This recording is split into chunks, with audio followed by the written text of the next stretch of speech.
Millions of Americans have already cast their ballot for the 2020 presidential election, including 102-year-old union member and activist Beatrice Lumpkin. She cast her ballot by mail October the 1st. Here's a picture of her. She went to the mailbox in full PPE. Beatrice joins me now from Chicago. Good morning. What a pleasure it is to have you with us. Equally.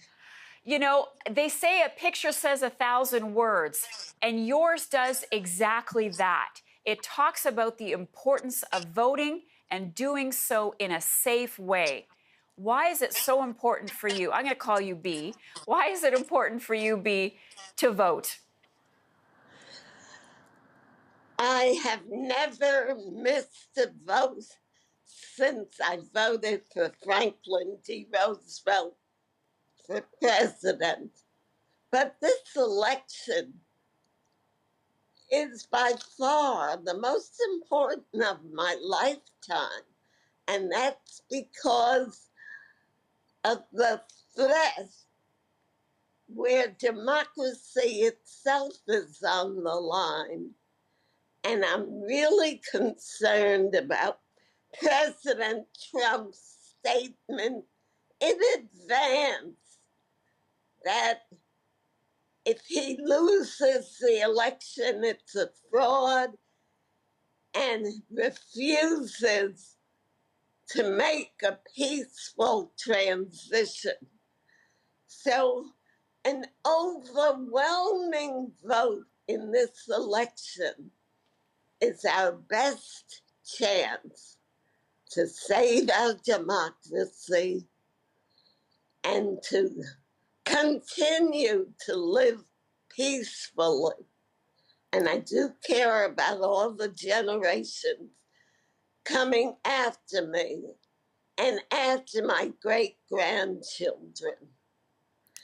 So please get out there and vote.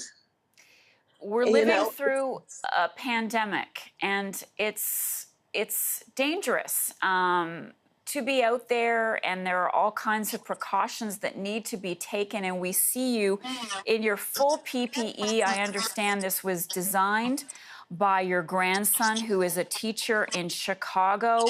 Was there anything that was going to stop you from voting this year? Well, frankly, I would have voted even at a greater risk.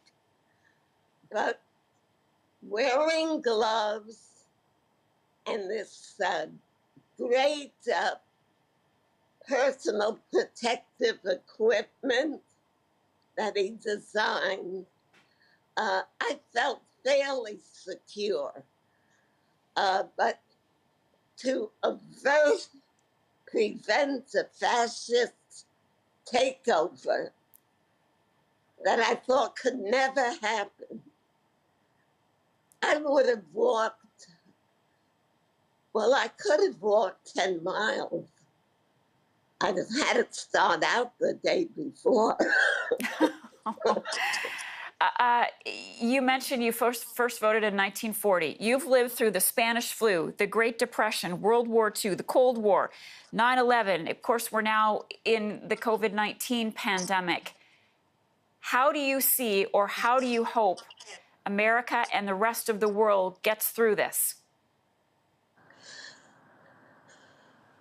Well, in our country, the first thing we have to do is get rid of the president that doesn't follow the advice of our doctors, of the scientists.